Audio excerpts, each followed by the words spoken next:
Bueno, dando gracias a Dios, vamos a compartir este material, este conocimiento básico, sencillo, muy interesante sobre la historia de la partida doble y sus principios.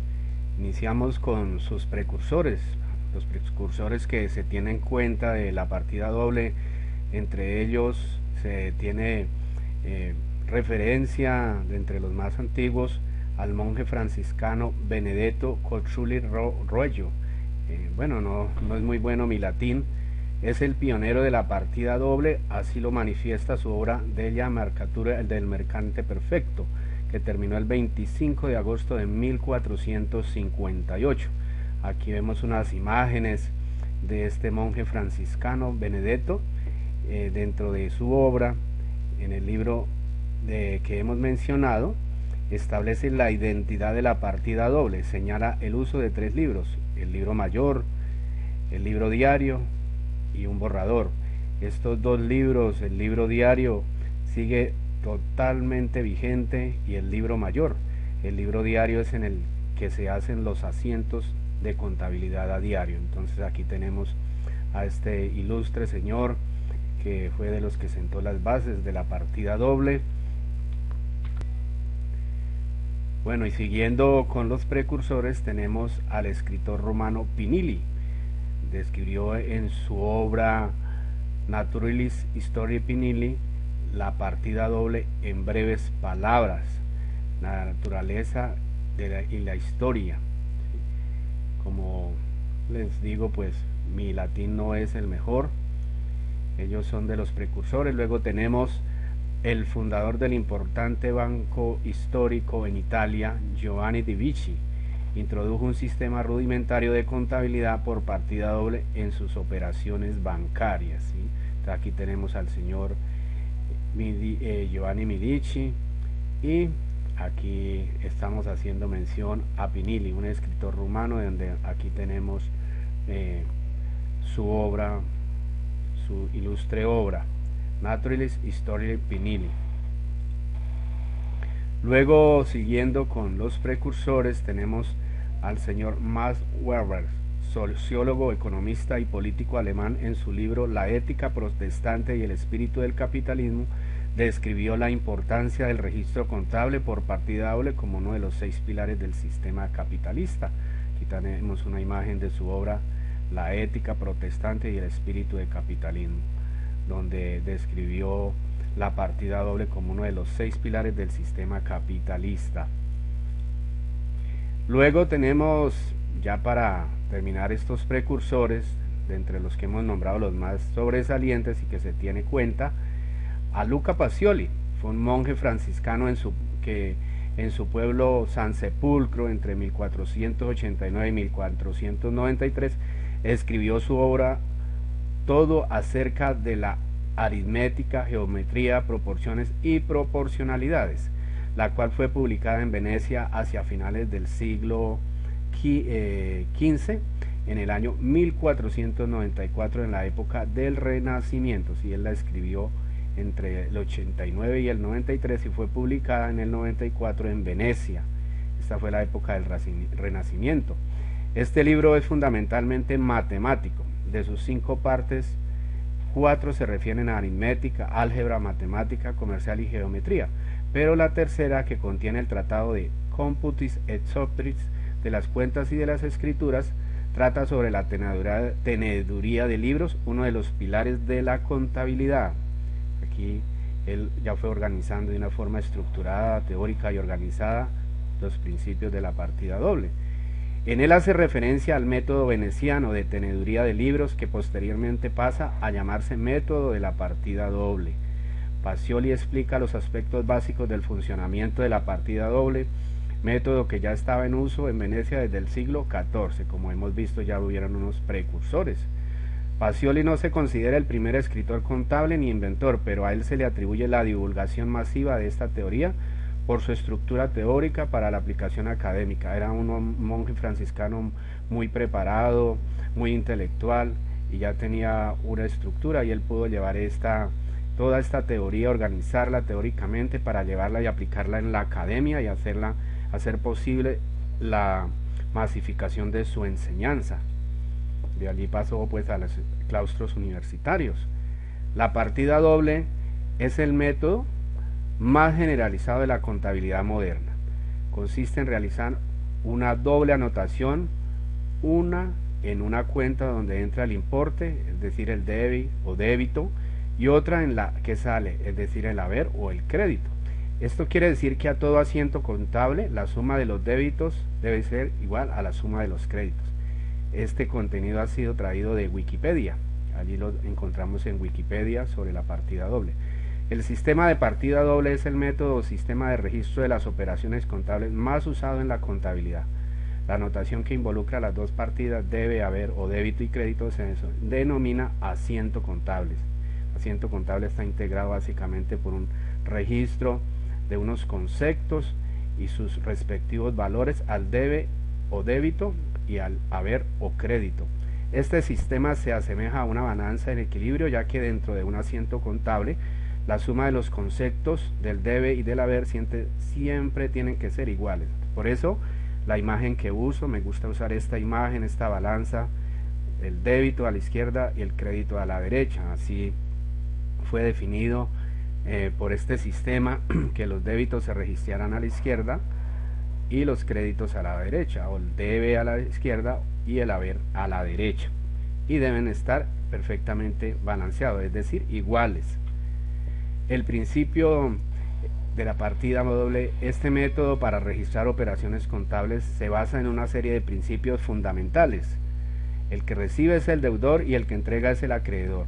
No hay deudor sin acreedor, ni acreedor sin deudor. ¿Sí?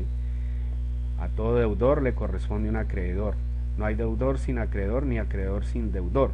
La suma de los valores que entra debe ser igual a los valores que salen. El deudor existe porque hay un acreedor que entrega. Las pérdidas se debitan y las ganancias se acreditan. Si yo, por ejemplo, tengo una mercancía en una existencia y la entrego, ¿sí? La entrego, pues yo salí de una mercancía, tengo que hacer un registro de salida de una mercancía, y a cambio de una mercancía, ¿qué me dan? Me dan dos elementos básicos en principio. O me dan dinero, tengo que registrar la entrada del dinero, o me lo quedan debiendo, pues tengo que registrar que me quedan con una deuda, ¿sí? Así en toda operación. Ahora, si yo compro una mercancía, pues tengo que registrar que me entra una mercancía, ¿cierto? Y si la pago, pues tengo que registrar que sale dinero, o si la quedo debiendo, pues que adquiero una deuda, ¿sí? Entonces ese es un principio fundamental. Bueno, la suma de los valores que entran debe ser igual a los valores que salen. Es el ejemplo que acabamos de hablar. El deudor que debe existe porque hay un acreedor que entrega. Las pérdidas se debitan y las ganancias se acreditan. A medida que vamos a ir creciendo, vamos a ir aprendiendo y adentrándonos mucho en todo esto. El reflejo práctico de este método son los libros diario y mayor, así como el estado de situación financiera compuesto por activo, pasivo, y patrimonio. El libro diario, compañeros, y el libro mayor, allí en principio el primer asiento queda registrado en el libro diario, lleva la historia de las operaciones que a diario se hacen, los asientos que a diario se hacen. De esta forma, el asiento contable es la forma de anotar las operaciones en el diario y tiene un debe a la izquierda y un haber a la derecha, o débito y crédito, compañeros, débito a la izquierda, crédito a la derecha. Toda anotación en un lado tiene una contrapartida en el otro. ¿Para qué? Para que la balanza esté equilibrada, deben ser iguales la suma de los débitos y los créditos. Ante los modernos sistemas de procesamiento de datos se sostiene la conveniencia de separar los conceptos debe y haber en sendas columnas para convertir el libro diario de contabilidad en su soporte con calidad informática. Hoy día, a pesar de que la vida ha avanzado tanto y estamos en una época tan avanzada y la informática y los sistemas, pero se conserva, no desaparece el principio del debe y el haber, en donde se registra en una columna los débitos y en otra columna los créditos o el haber, para convertir el libro diario de contabilidad en un soporte de calidad informática para poder llevar una estructura organizada. Aquí vemos una imagen de la evolución de la partida doble, que la he adaptado de de método CalGAP, una página de internet. Aquí está la referencia.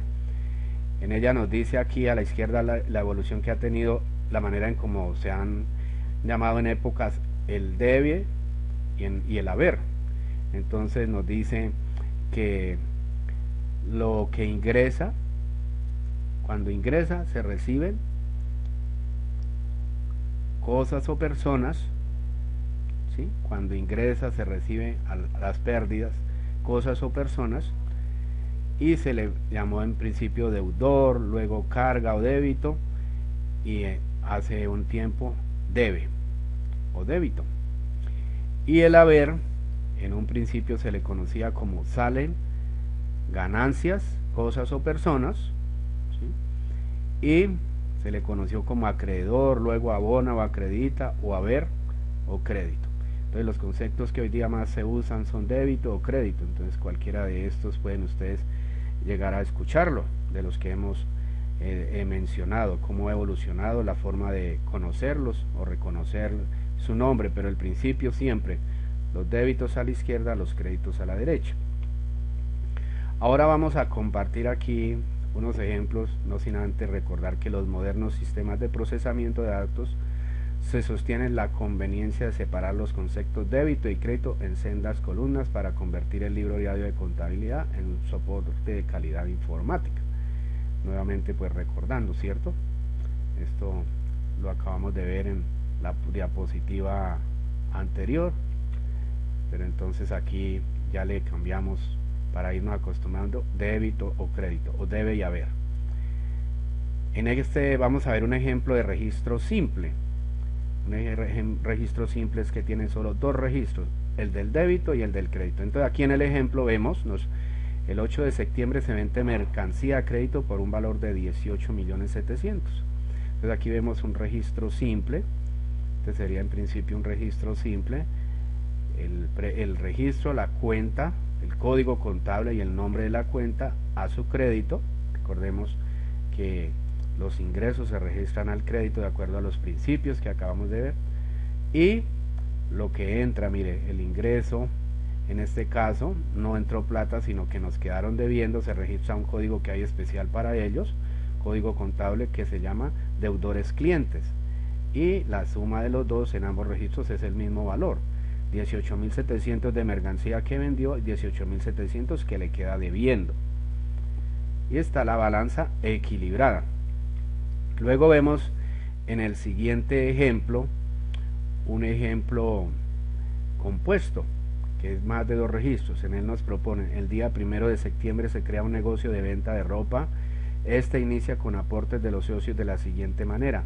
Mire, van a iniciar unos socios, una empresa, y aportan edificio 60 millones, efectivo 13 millones, vehículo 43 millones, mercancía 60 millones. Entonces aquí ya se involucran más de dos registros. Entonces aquí vemos el registro, el dinero que va a entrar a este código contable, 13 millones, se llama efectivo, 13 millones, la mercancía que entregan, 60 millones, van al débito, como vemos están al débito, el edificio de 60 millones al débito, los vehículos, 43 millones al débito, y todo eso que entregan esos socios lleva un registro a cuentas de patrimonio, la deuda con que queda la empresa, todo esto que entregan los socios para crear la empresa se lo queda debiendo, se registra en un código que se llama patrimonio, en una cuenta especial del patrimonio, y por la suma de todo lo que entregaron. Miren, entonces queda equilibrada la balanza, todo lo que entregaron y todo lo que queda registrado que ellos entregaron, con lo que les queda debiendo la empresa. 176 millones al débito, 176 millones al crédito, y está la balanza cuadrada y la partida doble. Estos son ejemplos sencillos. Hemos compartido el origen, la historia básica, sencilla de la partida doble, sus principios, con un ejemplo de registro simple y un ejemplo de registro compuesto. Agradezco a Dios con modestia y a ustedes. Ha sido un gusto. Muchas gracias.